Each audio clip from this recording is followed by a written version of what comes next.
nikiangalia maoni ya viongozi mbalimbali wa kisiasa, viongozi wa dini, baadhi yao wakiniomba nikemee mambo hayo, maoni ya wazee mashuhuri, mmemsikia mzee wetu mzee Butiku naye kasema, wawakilishi wa mataifa ya nje hapa nchini nao wametoa tamko, jumuiya za kiraia na wananchi kwa ujumla na wenyewe wamesema walioyasema. Hisia za makundi yote niliyoyataja zikibuliwa na kifo kimoja tu cha ndugu yetu Kibao.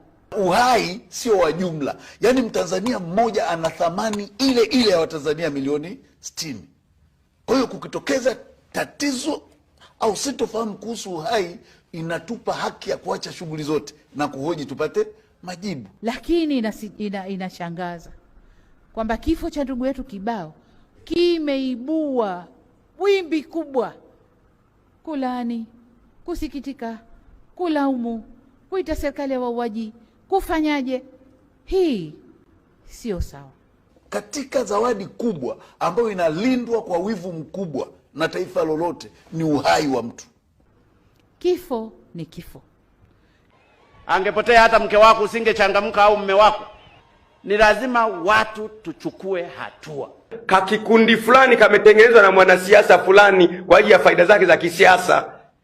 Wakigusa wanaambia shh, si atafukuzwa kazi. Na afukuzwe kazi.